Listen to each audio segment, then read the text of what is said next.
दोस्तों नमस्कार, मैं दीपक गौतम एक बार फिर से आप सभी के समक्ष हाजिर हूँ। आज का टॉपिक है वीर कंगन।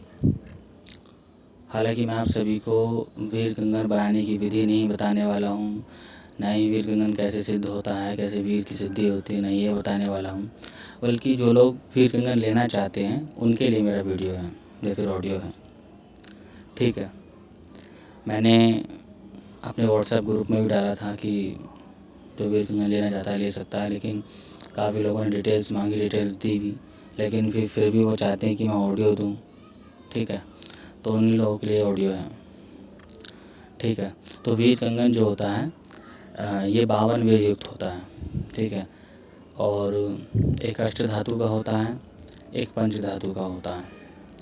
अष्ट धातु का जो होता है वो पंच धातु वाले से थोड़ा बेटर होता है, लेकिन इसका मतलब ये नहीं कि आप ये सोच के रखो कि इसका मतलब पंच धातु वाला बेकार है, अष्ट धातु वाला अच्छा है। नहीं, ऐसा नहीं है, बस थोड़ी सी क्वालिटी बढ़ जाती है। ठीक है, और इसमें 52 वीर फीड होते हैं, जिसमें 21 जो वीर होते हैं वो सात्विक होते हैं और जो 31 वीर होते हैं वो तामसिक होते हैं। जैसे एक भ्रांति है कि वीर कंगन को अगर आप अपने घर में स्थापित करते हो तो नकारात्मकता फैल जाती है। नहीं, हाँ ये बात सत्य है, लेकिन उस तरह नहीं जिस तरह बताते हैं। दरअसल वो एक वीर युक्त कंगन है, इसलिए इसको 52 वीर कंगन बोला जाता है, वीर कंगन बोला जाता है। अब ये इस बात पर निर्भर करता है कि आप किस वीर को ज़्यादा एक्टिवेट कर रहे हो।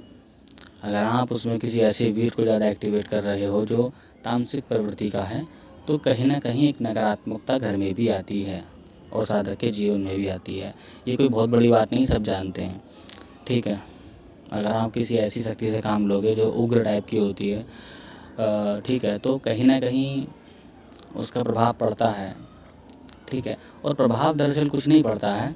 ऐसी शक्ति जहाँ पर होती हैं, मतलब हम इसको गलत बोलते हैं कि बिल्कुल गलत है, लेकिन नहीं, गृहस्थ लाइफ या गृहस्थ जीवन, ठीक है, वो एक बहुत डिफरेंट एनर्जी पर चलता है, बहुत डिफरेंट एनर्जी पर। और जो शक्ति होती है, खासकर जो इस तरह की शक्ति होती है, उनकी एनर्जी बहुत डिफरेंट होती है। ठीक है,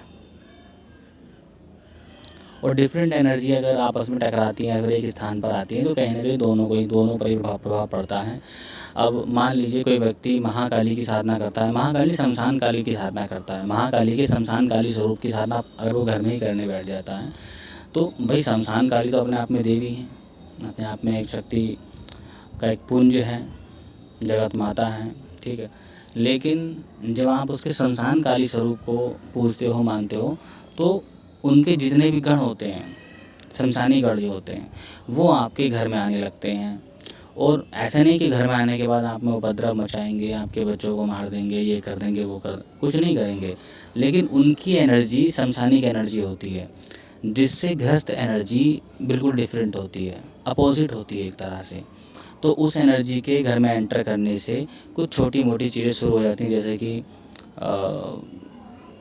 धन में लाभ ना होना, या फिर धन की अभाव हो जाना, या थोड़ा सा कलेश रहने लगता है, या एक कहीं ना कहीं नकारात्मकता थोड़ी सी आ जाती है, घेर लेती है। ठीक है, ये इसलिए नहीं क्योंकि वो चीज़ गलत है, शक्ति गलत है, नहीं, बस एनर्जी डिफरेंट है इसलिए। तो उसी प्रकार से अगर हम किसी ऐसे वीर को बार बार उसका आवाहन करके, उसको एक्टिवेट करके, जागृत करके उसका काम लेते हैं जो डार्क है, यानी कि उग्र शक्ति वाला है, तामसिक है, तो उस स्टेज में क्या होता है कि फिर छोटी मोटी चीज़ें हो जाती हैं।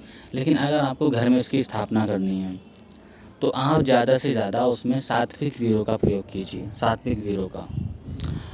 और प्रयोग कैसे करना है, दरअसल इसमें क्या होता है कि 21 दिन लगातार पहले आपको एक विशेष अनुष्ठान के माध्यम से उसकी शक्ति को एक्टिवेट करना होता है। और इसमें ऐसा नहीं होता है कि आप 21 दिन कर रहे हो तो कि ना होने कोई चांसेस होते हैं, कि मतलब आपने किया लेकिन वो हुआ नहीं, ऐसा नहीं होता है।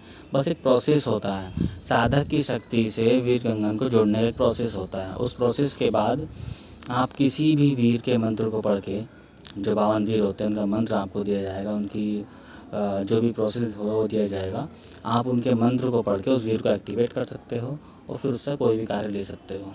इस तरह काम करता है वीर कंगन। ठीक है, तो वो एक भ्रांति थी कि उसको घर में स्थापित कर सकते नहीं कर सकते? हाँ, बिल्कुल कर सकते हो, लेकिन मैंने उसका नेगेटिव पॉइंट भी बता दिया और उसका पॉजिटिव पॉइंट भी बता चुका हूँ, ठीक है। वो बात सही है, लेकिन गलत मतलब पूरी तरह सही नहीं है और पूरी तरह गलत भी नहीं है।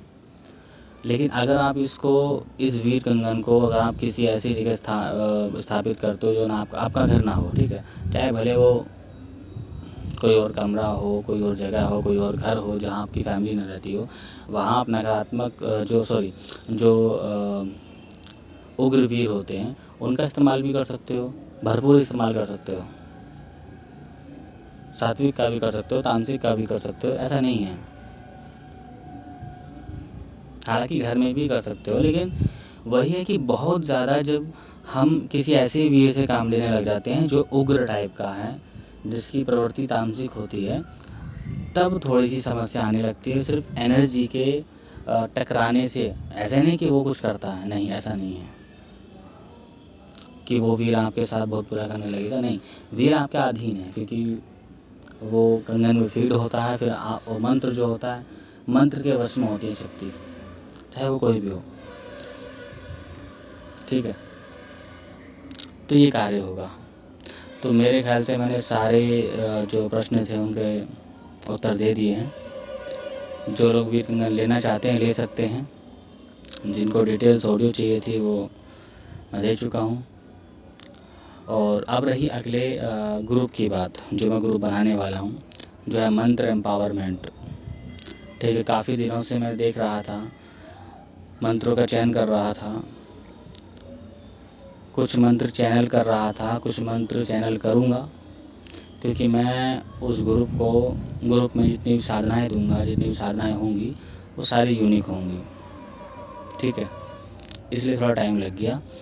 बाकी 2 से 3 दिन में, या फिर हो सकता है कल ही मैं आपको ये ऑडियो दे दूँ मंत्र एम्पावरमेंट का, ठीक है।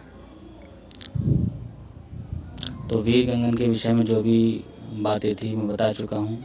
अगर फिर भी आपको कोई सवाल है, जो लोग लेना चाहते हैं उनके कोई सवाल है, तो वो डिस्क्रिप्शन में कमेंट बॉक्स में कमेंट कर सकते हैं, या फिर मुझसे पर्सनली पूछ सकते हैं, मैं आपको बता दूंगा। तब तक के लिए नमस्कार, धन्यवाद।